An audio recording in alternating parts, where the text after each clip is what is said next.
Hey, what's going on? Not much, just loafing around. What are you up to? I'm just laying here on the beach, looking like I'm in a stock photo. Oh, that's good. Yeah, so I was at this rummage sale the other day. Yeah? I was rustling through a box of these old games, and I came across something a little unusual. Oh, yeah? Yeah, it was this Atari game, this E.T. the Extraterrestrial. You ever heard of that? I know about the movie. That was a long time ago. Yeah, it was the one with the alien that, you know, even though they had a really good spaceship and all that, they didn't have a cell phone. That's a problem, yeah. I mean, come on. How could the guy not be able to phone home? Dude had a spaceship, but forgot to pay the extra 15 cents for roaming? What a dope. E.T. the Extraterrestrial was a phenomenally successful movie, earning almost $800 million at the box office, and it has been lauded even to this day as one of the greatest science fiction movies of all time. The movie follows a boy named Elliot who uncovers an alien given the name of E.T. and tries his best to help E.T. make his way home to his own planet, while dodging the constant eye of government officials. But we're not here to discuss the movie. We're here to discuss the game. Yes, E.T. the Extraterrestrial, the fabled game for the Atari 2600. This game is not remembered for its gameplay as much as it is remembered for its absolute commercial bombing in stores, greatly strengthening the resolve of the video game crash in 1983, as well as the legend that millions of leftover copies were buried in a landfill in New Mexico. In July 1982, Atari bought the exclusive rights to an E.T. video game, paying anywhere between $20 to $25 million for those rights. Pretty darn high amount at the time. Despite the fact that the CEO of Atari considered the concept of an E.T. game to be, and I quote, dumb, the company nonetheless went forward with the plan, hiring Howard Scott Warshaw, a programmer who famously developed both Yar's Revenge and the more successful Raiders of the Lost Ark game, to single-handedly create the E.T. game. Within 36 days, he considered it a great challenge, and the $200,000 he was reportedly offered, plus a trip to Hawaii, certainly helped sweeten the deal. Warshaw foresaw a world in which the primary goal was for E.T. to, indeed, phone home. Unfortunately, the pieces of his phone have been scattered throughout the area, which is broken up into 6 sections based on places in the film, and it's up to our stubby hero to find them all, while inadvertently stumbling into a bunch of pits and having to escape, which is by far the most annoying thing I've done in a game in a long time. Once he finds all 3 phone parts, E.T. must locate the place where his phone can be used, then dash to the forest to be picked up by the mothership, at which point, the game restarts. The locations of the phone parts are randomized, so it's not simply a matter of memorization. It wasn't straightforward how to play either. As well, E.T. only has a few lives to live and a health meter that constantly drops whenever he does anything. Even walking wears the poor guy out. And of course, scientists and FBI agents are also trying to track him down and carry him back to some weird gray cage. Depending on the difficulty level chosen, there may be more or fewer people trying to capture E.T., and they will have different movement speeds. The only way to restore his health is to find Reese's Pieces, the beloved snack of champions.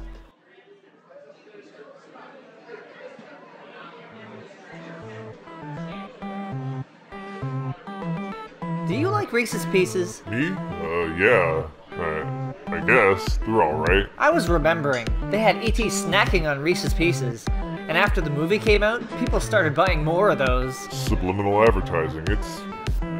It's powerful. And imagine, it could have been M&M's, but that company said, no way, E.T.'s too scary to be eating our chocolates. Yeah. I'd be kicking myself if I'd been the one who made that decision. Any publicity is good publicity, you know? Yeah. What if they had gone to, like, those people who make Fig Newtons? We'd all be rushing out to grab all the Newtons off the shelves, right? That'd be something. You like Fig Newtons? They're okay. I guess if that had been the case, he'd be all like, E.T. Fig Home, or something like that. No, I don't think so. The game was ready in time, and even Steven Spielberg was saying, "This is not good." He wanted something more along the lines of Pac-Man, which was still in vogue, but Warshaw pressed on and made the game we see before us. Yet, interest in E.T. was significant, especially around the holiday buying season. Retail chains bought more stock than they needed. Though many of these orders were eventually rescinded, somewhat related to the fact that Atari had decided to keep their contracts to a limited number of dealers all of a sudden.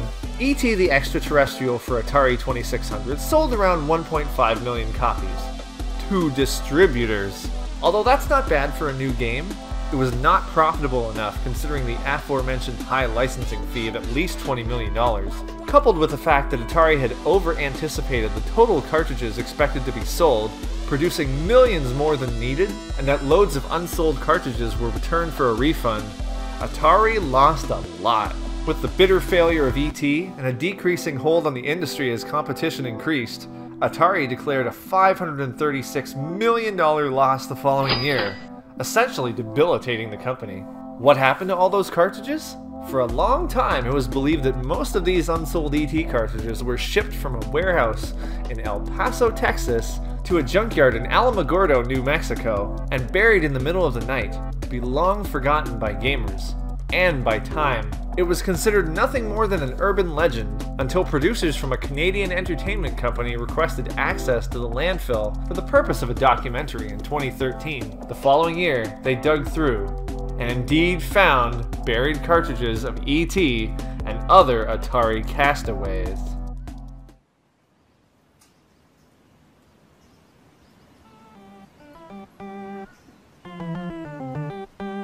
Do you believe in aliens? Me? Well, I mean, it's possible, I guess. I absolutely believe in them. There are probably thousands upon thousands of different races out there that we've never even dreamed of. And they're not all just green, one-eyed, gooey things with antennae. No, they come in all shapes, sizes, and even intelligences.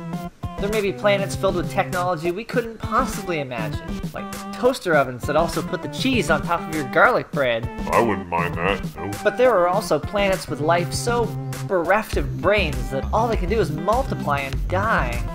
Just a giant rock out there in the middle of the universe, covered with single-celled organisms, just dividing, multiplying, and then drying out, wasting away.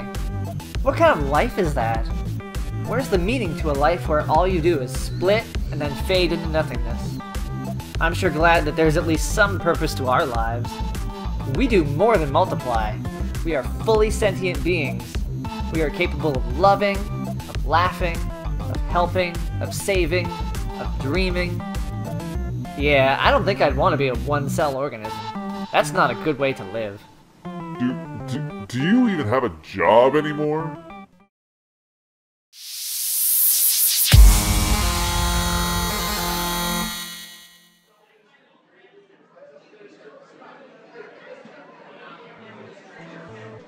You ever play Yar's Revenge? No, I can't say that I have. Yeah, it's another game I picked up at that rummage sale.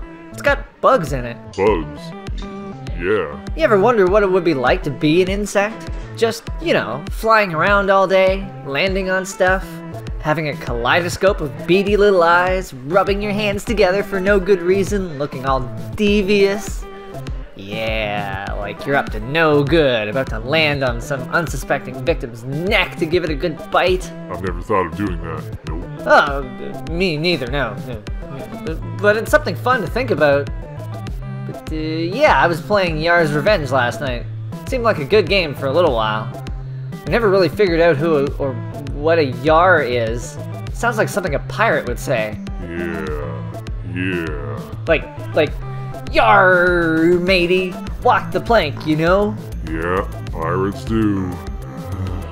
They do say that.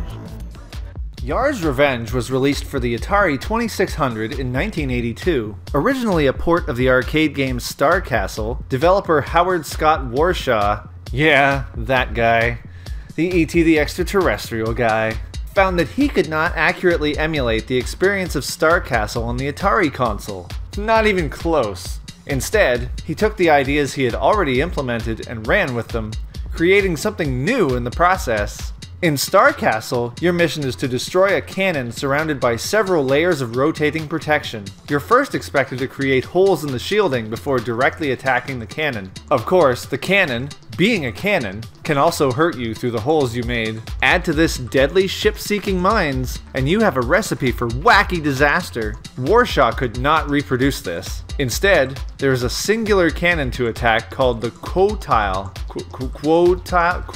Quotile. Am I saying this right? The Quotile is hiding behind a delicious brown barrier, and it's up to you to break up that barrier. You, not as a ship, but as a fly known as a Yar, are going to either shoot or snack your way through. Once you've exposed the Quotile, your Zorlon cannon, which is actually off-screen to the left, can fire and destroy it, although you'd best make sure you're out of the way, because the Zorlon follows you. Of course, the Quotile also wants you dead, and can do so either by firing off missiles, or transforming into a swirl and directly charging. Notice that weird staticky column in the middle? That's the safe neutral zone. The Yar is safe from missiles in there, but even our precious Yar can't hide from the power of the swirl. And I'm not gonna lie, as neat as this game is, it's the audio that's worth checking out the most.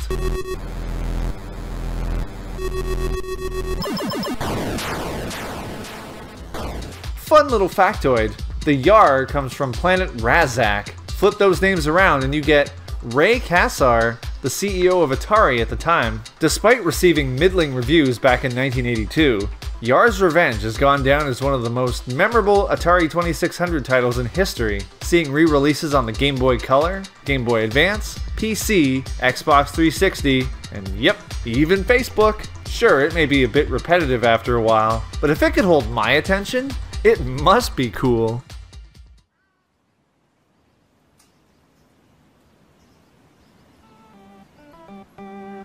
So I've been having this recurring nightmare. Oh, really? I'm sure you're gonna tell me about it. Where I have wings for some reason, and I'm flying around, and suddenly there's this big human, and I mean big. Big human. Got it? And he's trying to kill me. But he doesn't use his hand or a fly swatter. No, he's got this gigantic cannon, and he's getting it all ready to blow me up. But I'm like, no, hey, don't do that. It's not polite. It's not nice. But the big human doesn't care. He's trying to assert his dominance and declare himself the most virile and worthy species in the world. People aren't fly fans, nope. So I'm buzzing around, hoping I can maybe, disable his cannon and save the day. I want him to be the hero, so I try flying toward the cannon, but suddenly this strange, complex interweaving of colors gets in my way, and I just end up bashing my head against it, like it's solid matter. So I keep on bashing it, and nothing happens. Then I try to bite my way through, and it works.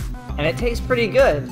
Like if it started raining Zagnut bars from heaven, and you tasted one, and it tasted all, heavenly? So I keep at it, I'm gnawing away at the barrier, and suddenly the cannon blasts in my face, and I wake up in a cold sweat, and I've eaten half my alarm clock. Have you considered going to a singles bar?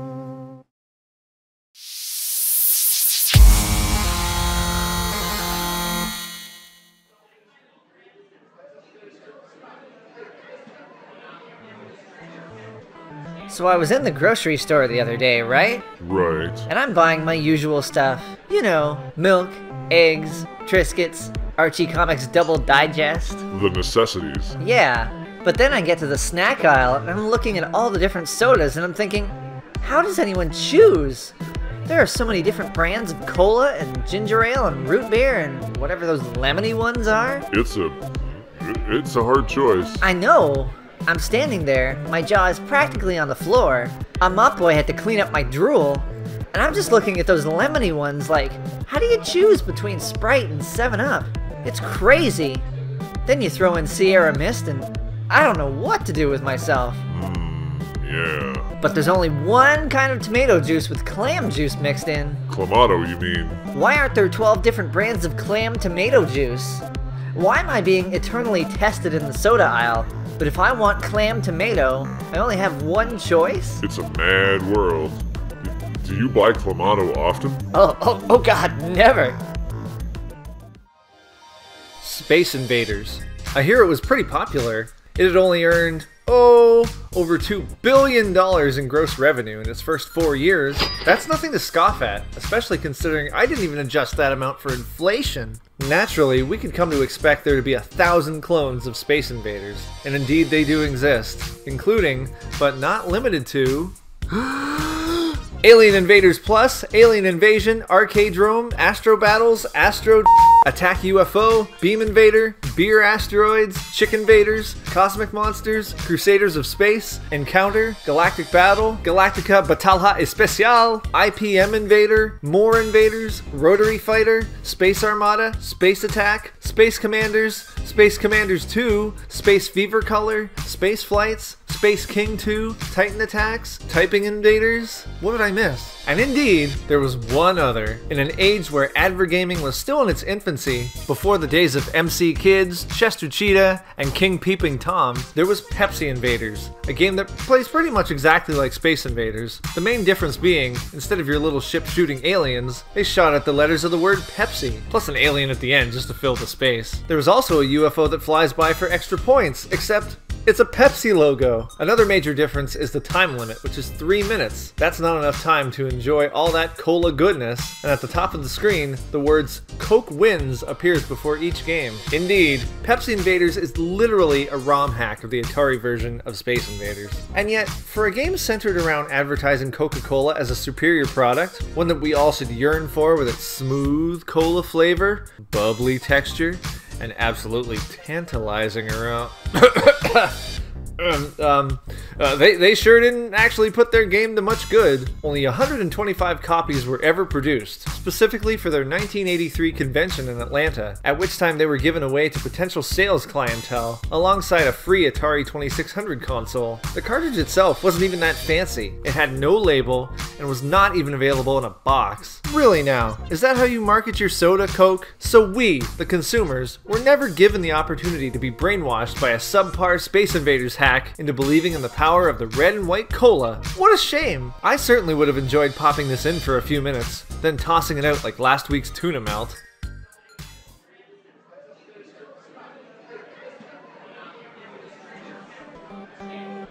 Alright, it's time to set the record straight, and you're gonna do it.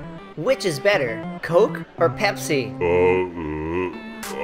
Come on, you have to choose. Why are you making me do this? Because we need to determine once and for all which is the superior cola. What if there's a cola superior to both of them? What do you mean? There are plenty more options out there than just Coke and Pepsi, you know. Like what? Well, just in this neck of the woods, there's RC Cola, Faygo, Double Cola, Fentiman's Curiosity Cola, Jones Soda, Pop Shop, Cot, Jolt Cola, Red Bull Cola, Shasta, 2 Cola, Doritos, Zevia Cola, Polar Cola. Whoa, whoa, whoa. Back the truck up. You mean I really have all these choices? You sure do. Wow, what a free country we live in. Barkeep, can I have a Pepsi, please?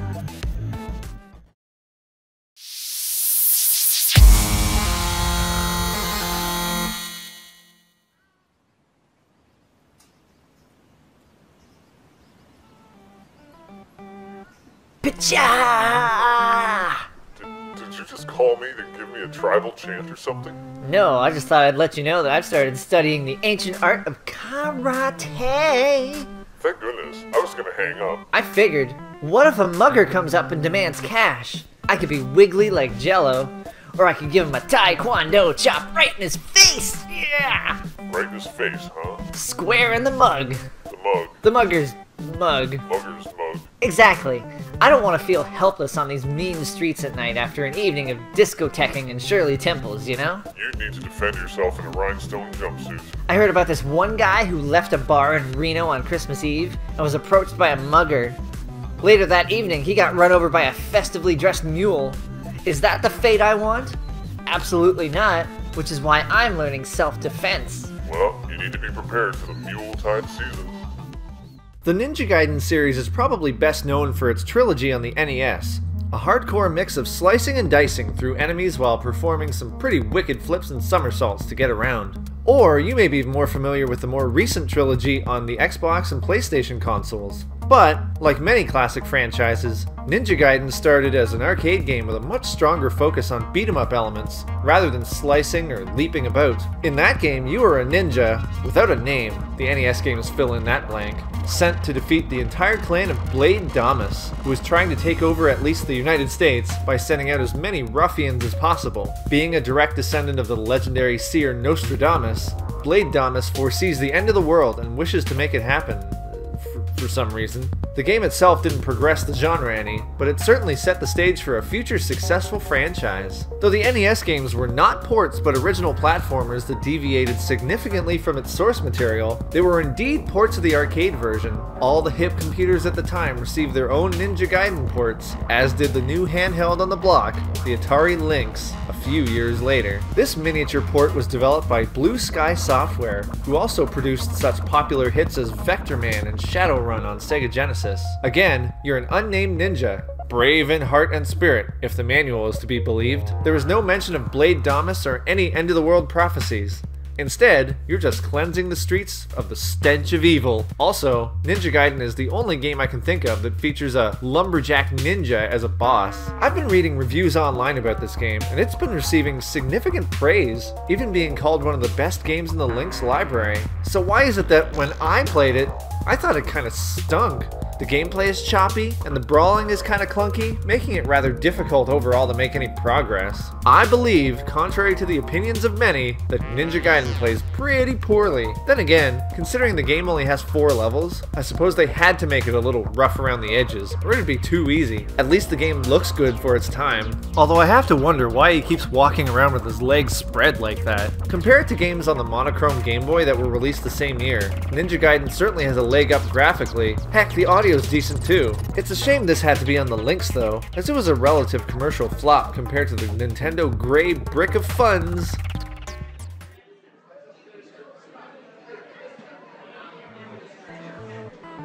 Dude, you'll never believe this, but I was just attacked a moment ago in the alley. Whoa, are you okay? Oh, absolutely.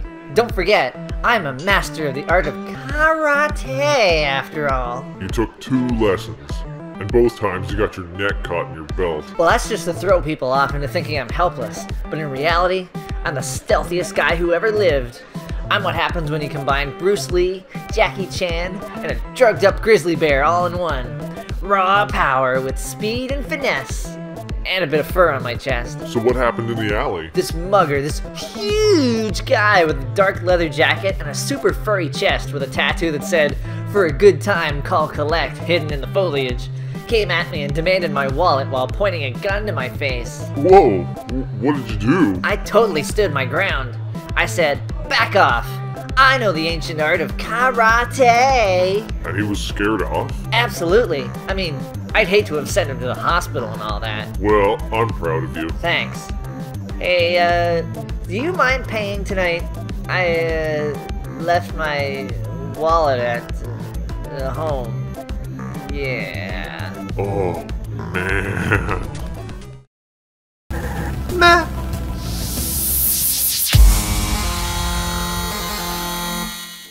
Meet Atari carts. What would happen if F-Zero and Super Mario Kart had a baby, and then the doctor dropped the baby? In a similar vein to Mario Kart games, Atari Karts is a racing game where you drive around tracks, grab items to either help yourself or hinder others, and try to win the race to earn yourself a shiny gold cup that'll be stored on your shelf to gather dust while you sit back in your lazy boy recliner telling your grandkids about that one time you got first place. First of all, what the heck kind of title screen is this? Is that a potato? You can select 4 different challenges: Beginner, Warrior, Miracle Cup, named after the developer Miracle Designs, as in it's a miracle that they even had a designer, and Jaguar Aces. Beginner is the only option from the start. Enter your player name as if you feel like customizing the game, and then it's off to choose your racer. Just look at all these generic hardcore cuties. Regius the chicken? Scully the oh my god. Pulpito the octopus. Ms. Tress. Ms. Tress. That's it, I'm done. Bentley Bear, the only character actually from an Atari game, Crystal Castles. Volky the... I don't know. And Ptarmigan, an evil snowman. 4 more are unlockable, but let's see if I really want to do that. Choose your cup, and then it's time to burn rubber, baby. More like, we should burn this game. And it's Mario Kart with grubbier graphics. And I get stuck on things I figured I could just drive over. But I got first place! Yeah! Let's hear that wicked, uplifting victory music.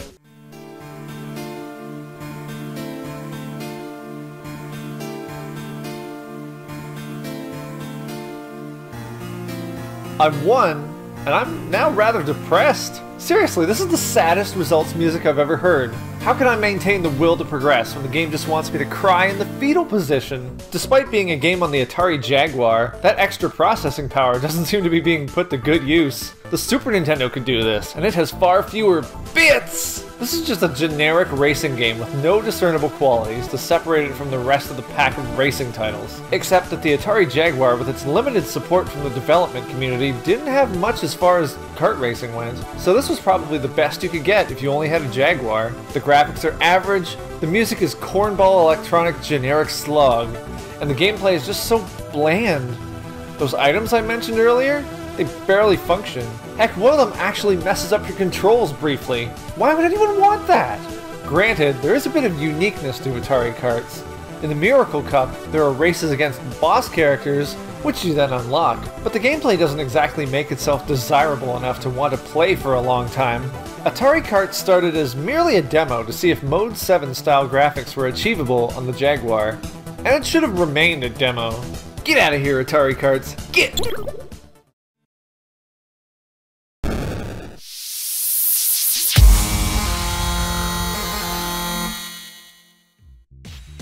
Adventure. The name of the game itself just makes you want to play it, right? I mean, in a landscape of games with awesome names like Killer Instinct, Streets of Rage, Destroy All Humans, Shadow of the Colossus, Assassin's Creed, God of War, Metal Gear Solid, Dark Souls, Bionic Commando, and Diablo, why wouldn't you want to try this out? Obviously I'm being sarcastic. Adventure is as bland a name as they come. That's like calling the next Call of Duty Shooting. But despite its yawn-inducing title, Adventure was very unique for its time. As a brave knight, presumably, your goal is to rescue the enchanted chalice, which has been stolen by a nasty old magician, and you have to bring it back to your golden castle. It may be hidden in one of the other castles, the white or the black castle. Each of the two is maze-like, and will require you to navigate its inner dungeons to find any treasures within. Of course, before you can even enter the castles, you have to pick up the respective gate keys found elsewhere. Plus, you're also prospective lunch for a few dragons floating about, Yorgel, Grundle, and Rindle, which are progressively more difficult to avoid. Adventure was notable not only for having more than one screen to visit, a feat in 1979 indeed, but also for having off-screen sentience, if you will. Enemies will even move around and chase you despite not always being on screen, something that was very innovative of its era. Even picking up items and taking them with you was novel, even if you could only carry one at a time. Multiple skill levels also ensure you don't always finish the game in a few minutes. Adventure was created by one lone programmer, Warren Robinet, who later would co-found the edutainment developer The Learning Company. He was inspired to create Adventure after a trip to the Stanford Artificial Intelligence Laboratory, where he encountered Colossal Cave Adventure, a text-based computer game, and wanted to turn it into a graphic adventure. After a long period of simplification, the Atari ROMs weren't all that large at the time, only 4 kilobytes, Robinet was able to create the quest we see before us with items easy enough to identify and simple gameplay mechanics. He left the company before the game's release, leaving behind the source code. Back then, Atari refused to credit its programmers in their games, fearing rival companies would try to steal them away. To bypass this, Robinet created what is considered the first Easter egg in gaming, by bringing several items, including a mysterious single-pixel gray dot to a specific location. The words, "Created by Warren Robinet," appear on the screen. Easter eggs would eventually become par for the course in gaming. This particular one would become a major inspiration for the novel and movie Ready Player One. Adventure eventually went on to sell over 1 million copies, making it a success for Atari. Bombs away!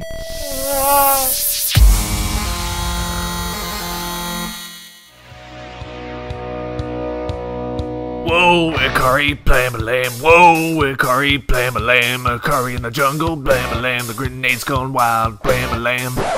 Though originally just another arcade game, Atari Warriors has a bit of notoriety about it for the awful NES port. Bland graphics, boring sound, and worst of all, death on every corner. Thank goodness SNK had the foresight to include a revival code to bring your warrior back anytime that you die. Though it wasn't originally intended to be known by the public, it's a requirement for getting anywhere in this game, however. ABBA! Wait, ABBA? People didn't care much for this version. I know I certainly don't. But this isn't a series about the NES, is it? Right. Did you know that there were also ports for the Atari 2600 and the Atari 7800? Yeah, time certainly forgot about those two. Let's take a look at the Atari 2600 port first. Well, here it is. Ain't she a beauty? Honestly, it is! These graphics are great for the 2600. After all, multicolored shaded characters aren't exactly the norm on this console. It even has music playing as you blast away seemingly infinite numbers of soldiers. The gameplay is generally the same as you take control of warriors Ralph and Clark while they fend off enemy fire, helicopters, and tanks. Armed with a machine gun and a bunch of grenades to toss at will, you're certainly outnumbered but not necessarily outgunned. You still even get to hop in tanks and blast away enemies. Bring the heat! Like the NES version, this one's difficult. You'll get your rear end handed to you on a bloody platter. Enemies and projectiles come from all over the place, and aiming is still imprecise, as you can only aim in 8 different directions, so you'll need to shuffle around a fair bit to aim the right way. Wonder if the Atari 7800 version is any better. Wait. Hold the phone. The ground looks more detailed, but how did the characters end up looking worse? This looks like what I expected from the 2600. The game is generally the same, but obviously the HUD's been spiffed up and shuffled to the top of the screen. You can still expect the same general sense of, oh man, I'll never finish this. Where's my copy of Kickle Cubicle? In fact, considering that only the most hardened of players will ever legitimately see the end of Atari Warriors, let's talk about Kickle Cubicle instead. Kickle Cubicle is an action puzzle game for the arcade and the NES, released in 1990, in which Kickle has to travel between 4 different lands to save the people of the Fantasy Kingdom from... Oh, wait, no. Focus, Soy. Focus. Anyway, what else can be said about Atari Warriors for Atari consoles, other than that they play about the same as other versions, being just as difficult, but about as equally fun. There is, however, a lot less pink on the Atari, and for that, we salute you, SNK. I'll show you a log.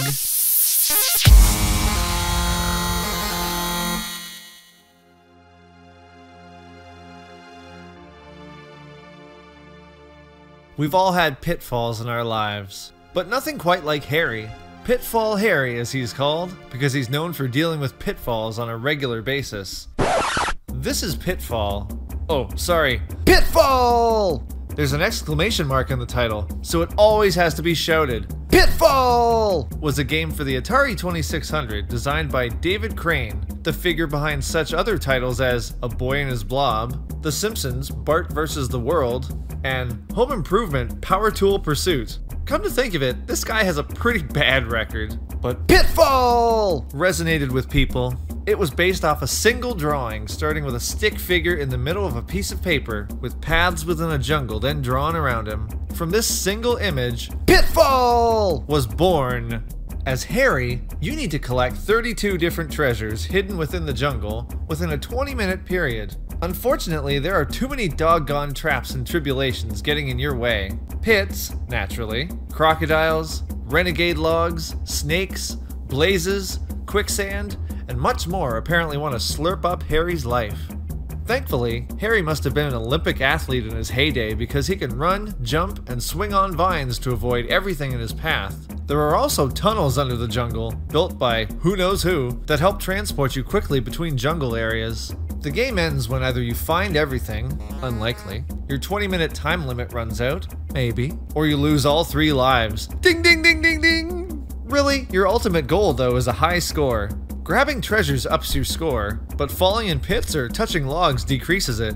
It's extremely difficult to get a perfect score, not unless you practice and never see natural light for weeks. Pitfall! Sold over 4 million copies on the Atari 2600 alone, making it one of the best selling on the console. Someone must have liked it, and I think that person was a young Jack Black.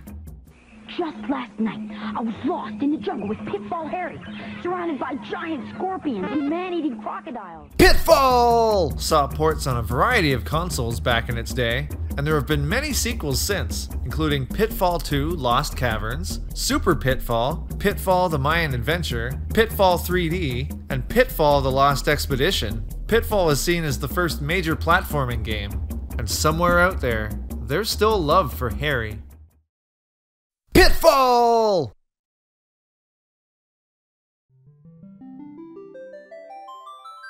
Did we die? Yeah, I think so. Huh. That's a shame.